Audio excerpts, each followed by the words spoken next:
Welcome back. In South Africa, gunmen have freed 20 prisoners after ambushing a police lorry in South Africa's main city of Johannesburg. According to the police authorities, the men armed with rifles surrounded the truck transporting the prisoners and freed them.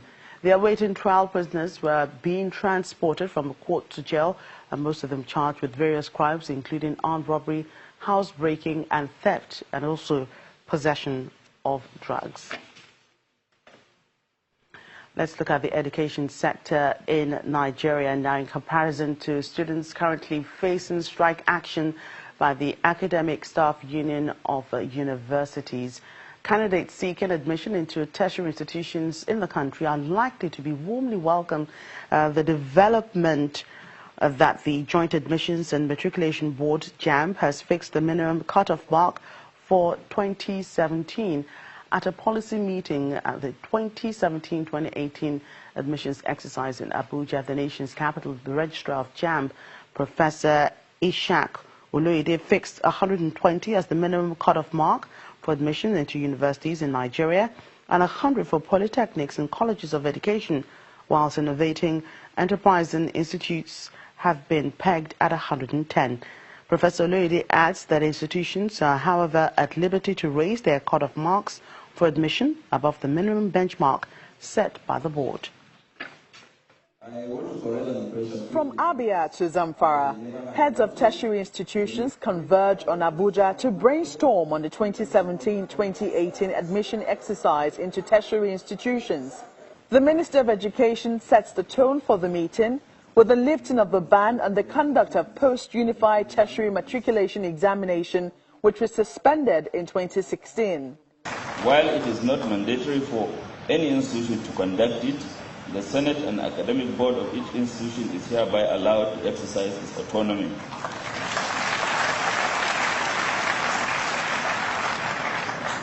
To determine the parameters for the process and selection of candidates in addition to using the result of the UTME.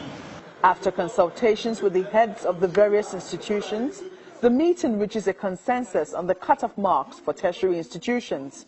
For degree award courses, the minimum is 120. The minimum for polytechnic is 100. Other key decisions taken at the meeting are that admissions into public degree awarding institutions for the 2017 UTME examination will end on January 15, 2018. While for private institutions, the last day will be January 31, 2018. Also, decisions on first-choice candidates by universities will end on October 15, 2017, while for second-choice candidates, it is December 15, after which remaining students will be available for other institutions till the last day in January 2018. Expanding access to education is, however, germane to the federal government's plan for the sector.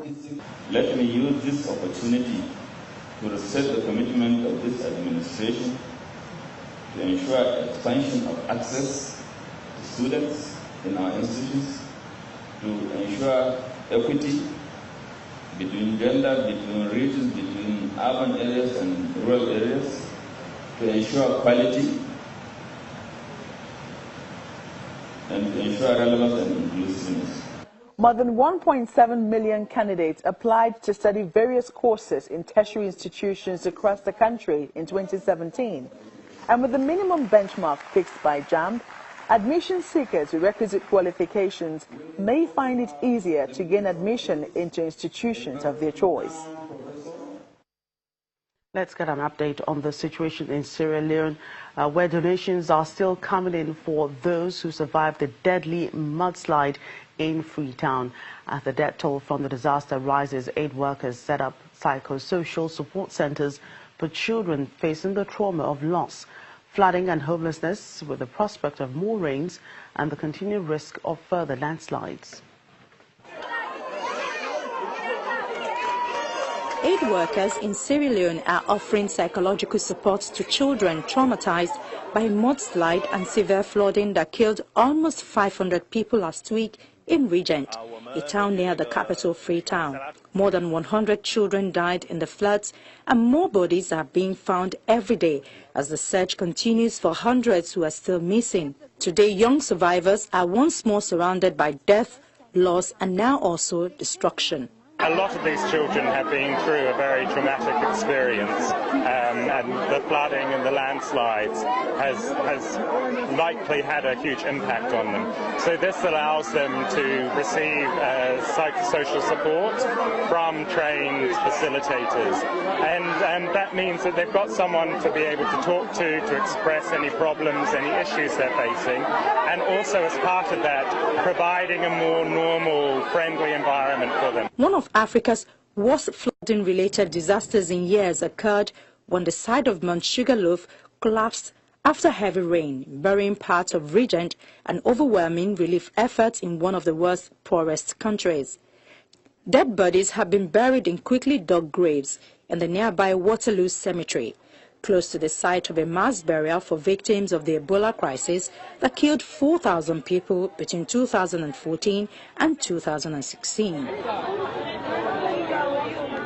Harry Pange from the Sierra Leone Family Home Movement, a Christian non-governmental organization, is one of the volunteers at the Trauma Support Center tent. He says spending time with the children helps them feel safe, cared for, and not alone. We feel relieved in doing our job with these kids because we want to see them happy, we want to see them safe, and for which we are happy staying around these kids. I want to see that they continue to play around and they have themselves together. There are other tents like these set up in Regent. The initiative is run by UK Aid, Save the Children, UNICEF and other local organizations. Women the world over are facing head-on the challenge of doing jobs traditionally reserved for men.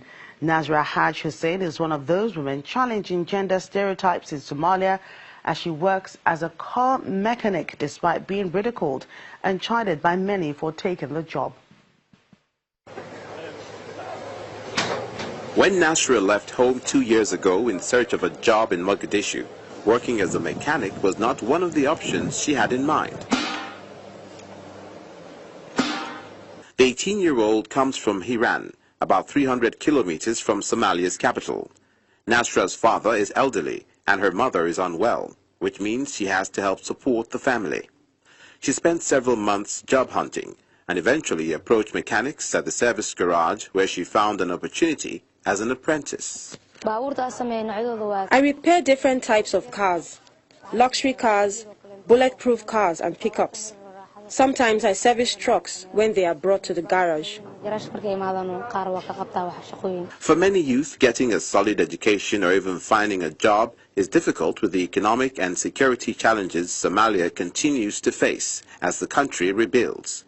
Nasra's work saw her invited to take the stage at Mogadishu's Technology, Entertainment and Design Conference this year with an audience of over 20,000 people listening both online and at the event. She encouraged Somalis to exploit various options. She's also spreading her message through social media.